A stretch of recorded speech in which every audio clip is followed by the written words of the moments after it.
All right, so to figure out the situation, let's examine the lines for this defroster and see what that looks like. Well, yeah, check out that truck. More on that later. Kind of strip the spark plug in that one. I'll let you know on that one. All right, we're in the back at the hatch and just looking at the lines, just physically looking at all these lines. If you haven't seen that video, this back window was replaced recently. I don't know what happened. Somebody must have threw a rock at it. I don't know what happened. Anyway, you can examine the lines carefully. And everything looks intact. And like I said, this is a brand new back window. And it was working, now it isn't. So it gives me some suspicion that it's just a fuse. So take this off. There's a slot that goes in there, so basically just pull it out. It just sits there, but there's a little lever here. Just turn to the left, lefty-loosey, and that should fall right out. Now, as I talked about, there is a little slot right here. It kind of goes into this thing, keeps it from coming out. So based on my research, I'll flash across the screen where I got this idea from, but they said to look at fuse 36, which is this one. HAC, which stands for heating something. We'll take a look at that. 36. That one up there. See it right there. I'm looking at the fuse. It looks intact, but it looks pretty rusty there.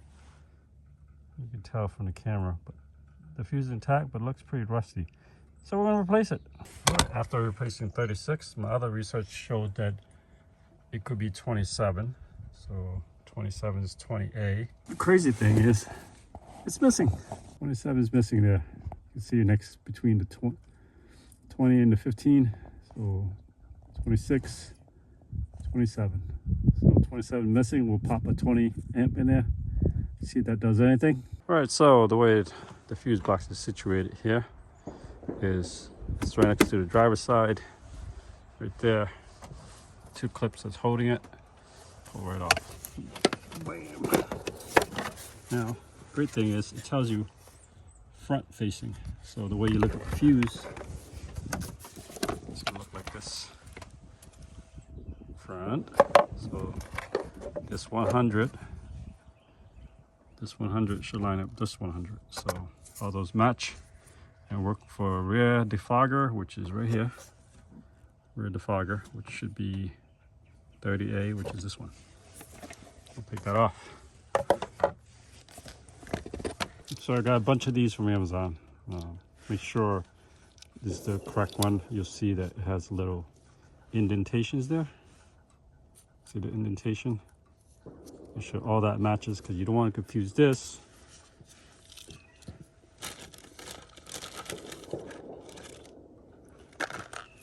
with this. So I got this from, I think, one of my local automotive places. You can see the difference. Well, one's purple or pink fuchsia, whatever.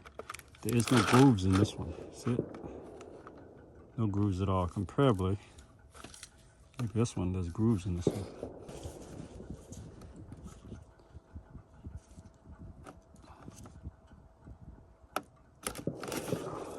New one going in. Just pop it in like so. And then goes one way. Push down. Boom. Last and final. People do say there is a relay. I think it's this one right here. That's the defogger relay. Let's see if that's the problem. I also got this from Amazon. I just Googled, I put in Amazon 2007-2009 Honda CR-V rear defogger relay. So this is what it gave me by standard. And it looks like this. So based on my research, they're saying it's the third one down, which is this one right here. Take a look. And there's probably a way to check resistance and all that, but I'm not that special, dude. You know, I don't do all that. This is your driveway mechanic. So yeah, undo all that. I do what I can. Let's match this up to make sure it matches. I think we got a match. Yeah, it only goes one way. It should be the other way. Yeah, see how the teeth goes lined up with that. It only goes one way. All right, let's start it up and check it out. All right, all fixed. Unfortunately, this is a defective window, so I had to have SafeLight replace it. So shout out to SafeLight. They guarantee their work. It's a lifetime warranty, so they were able to replace my glass because they said the wiring for this defroster was defective. It was basically hanging on by dear life. So they gave me a new glass. They're not gonna bother soldering it, and also because it's so cold in the winter in New England, I broke this thing here. They were kindly enough to glue it back together. Looks pretty good there. Hopefully that works and holds. But yeah, unfortunately it wasn't the fuse, it was the actual glass itself. All right, if you like this kind of content, will help with cost savings. The big three is, as Dean O'Brien would say, auto, personal finance, and food. So you can knock out one of these, or help you live a healthier, wealthier life. Then I'm glad that you came. If you haven't already subscribed to the channel, it costs you nothing. It helps nothing but help this channel grow.